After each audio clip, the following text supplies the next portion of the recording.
기침을 하면 난감한 경우가 많죠. 오늘은 기침을 빨리 해결하는 법에 대해서 네, 안녕하세요. 우리 연세신통TV를 시청해 주시는 여러분, 또 구독해 주신 여러분 많이 감사합니다. 지금 우리 유튜브가 10,000명을 넘어서 많은 분들이 사랑을 해줘서 너무 감사합니다. 오늘은 요새 이제 우리가 계속 코로나 시기를 거치고 있는데 기침을 하면 난감한 경우가 많죠. 이제 뭐 또 신경이 많이 쓰이고, 그래서 이제 오늘은 기침을 없애는 법, 기침을 빨리 해결하는 법에 대해서 말씀드리겠습니다. 제가 요 전에도 설명했듯이 어떤 이제 앞쪽에 목이 아프거나 목 이물감 환자분들이 우리 병원에 많이 와서 치료하세요. 종종 이제 이비인후과에서 치료가 잘 안 되면 이제 경추의 문제라든가 앞쪽의 문제를 이제 다 치료하는데, 제가 요 전 동영상에 대해서 그런 부분을 좀 설명해 드렸습니다. 그래서 이제 왜 기침이 나는지, 어떻게 치료하는지 제가 설명을 해 드리겠습니다. 먼저 기침이 난다는 거는 이제 기관지에 염증이 생기는 거죠. 염증이 생긴다는 거는 염증을 유발하는 물질이 있는 겁니다. 그래서 이제 염증을 직접적으로 유발하는 물질이 있고, 또 2차적으로 알러지를 유발해서 기관지를 예민하게 해서 이제 우리가 기침을 유발할 수가 있죠. 예를 들어서 뭐 봄철에 꽃가루가 있다든가 그러면 이제 기침이 나고 콧물이 난다면 그런 걸 회피시키는 게 되게 중요합니다. 그래서 이제 어떤 유발 물질을 물론 찾는 게 되게 중요해요. 그래서 염증을 유발한다면 그 물질을 회피하고 그 물질의 접촉을 줄이는 게 중요하겠습니다. 그리고 기침을 유발하는 물질 중에 약이 원인인 경우도 꽤 많아요. 특히 혈압약 중에 기침을 유발하는 약이 있습니다. 그래서 어떤 혈압약을 드시면서 기침을 자꾸 유발한다면 내과쌤, 그걸 처방한 내과쌤하고 꼭 상의를 하셔야 됩니다. 그리고 또한 이게 기침이 심하다면 또 내과적으로 약물을 이용해서 어느 정도 잠재울 필요도 있어요. 그래서 이제 어떤 원인 물질이 있고 염증과 알러지가 심하다면 그거에 맞게 또 대처를 해야 됩니다. 두 번째 원인으로는 코에서 어떤 분비물이 많이 나올 때 부비루라 해서 뒤로 넘어가면서 기관지를 자극해서 기침을 유발하는 경우가 있습니다. 그러면 문제는 이제 넘어온 분비물이지만 이 코의 문제가 해결돼야 되겠죠. 그래서 이제 코의 분비물을 좀 줄이는 데는 몇 가지 또 방법이 있습니다. 첫째로 대다수가 코에서 분비물이 많이 생기는 경우는 몸이 냉한 경우이기 때문에 약간 따뜻한 물을 이용하는 게 되게 중요하고, 우리가 몇 가지 포인트를 이용해서 치료해 줄 수가 있는데요. 코 주위에 순환을 증가시키면 약간 콧물을 줄일 수 있는 방법이 있습니다. 이런 부분은 이제 응용근 신경에서 많이 쓰는 방법인데, 콧등 이렇게 위쪽에 두 미간 사이에 콧등을 마사지 해주는 거하고, 그 다음에 양쪽 콧볼 옆을 이렇게 지그시 계속 마사지 해주면 약간 콧물이 줍니다. 그래서 이제 이런 부분을 마사지 해주고 몸을 좀 따뜻하게 해주고 따뜻한 물을 드시고 그러면 분비물을 좀 줄일 수가 있습니다.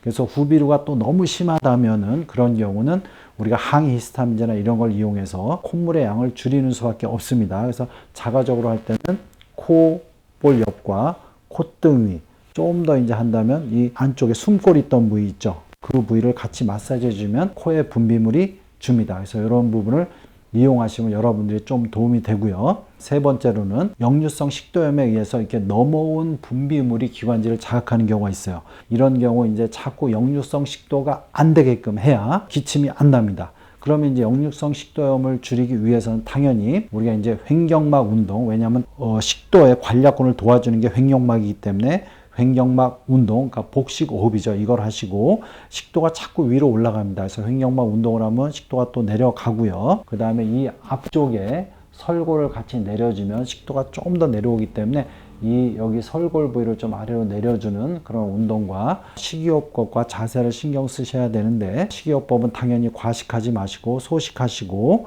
그 다음에 이제 탄산음료라든가 커피라든가 위를 자극할 수 있는 음식을 드시면 안 됩니다. 그리고 식사 후에 바로 누우시면 안 되고요. 그리고 제가 역류성 식도염일 때 하지 말아야 될 운동, 복압을 증가시키는 운동은 제가 따로 동영상을 찍었는데 그걸 참조하시면 되겠고요.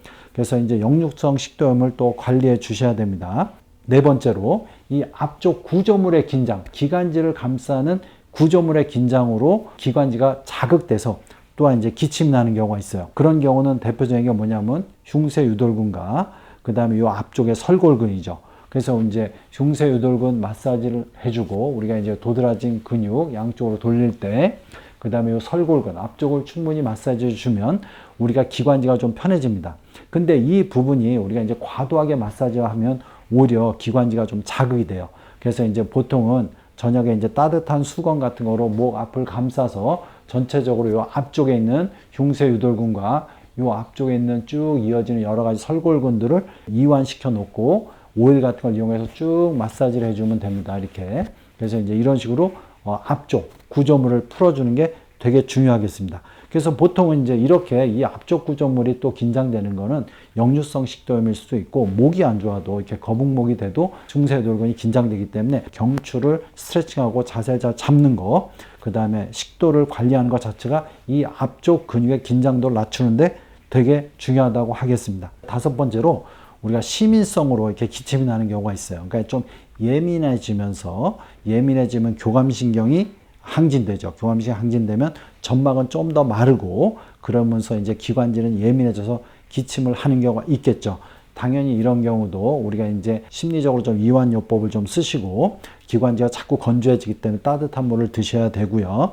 자꾸 너무 본인이 예민하다면, 그런 게 해결이 잘 안 된다면 적절한 약한 정도의 안정제를 이용해서 그리고 이제 자율신경 조절제를 이용해서 약물을 좀 이용할 수도 있습니다. 자가적으로 좀 더 해결할 수 있다면 심리적으로 이완할 수 있는 요법을 좀 쓰시면 도움이 되겠습니다. 자, 이런 식으로 이제 5가지 원인에 대해서는 제가 설명을 해 드렸는데, 제가 이제 AK를 이용한 반사요법을 이용해서 기침을 줄이는 몇 가지 또 방법이 있습니다. 그걸 좀 설명해 드리면, 우리가 이제 제1 늑골 하나, 제2 늑골 요 부위를 충분히 풀어주면 기침이 좀 줄어듭니다. 그래서 이제 이렇게 마사지 하듯이 이렇게 이 부위를 많이 풀어주고, 기침을 많이 하거나 기관지가 안 좋으신 분들은 이 부위가 많이 아프기 때문에 이런 식으로 풀어주시면 좀 더 이제 기관지가 좀 편해집니다.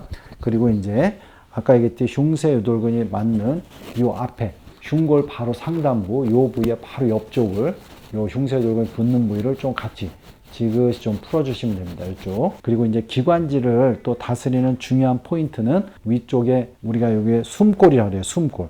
요 부위가 응용근 신경에서는 어떤 호흡기 질환을 치료하는데 되게 중요한 부위인데, 이 부위를 딱 만지면 이제 슬쩍 들어간 부위가 있습니다. 그 부위를 찾아서 전후 좌우를 이렇게 쭉 했을 때 좀 안 밀려가는 쪽이 있습니다.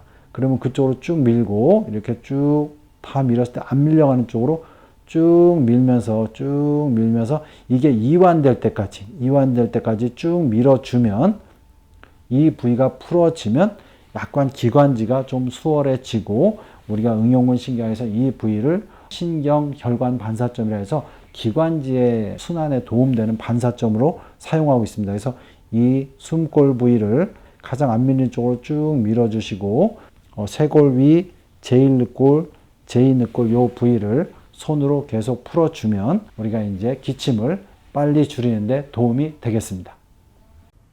예, 연세신통TV 여러분 구독해 주시고요.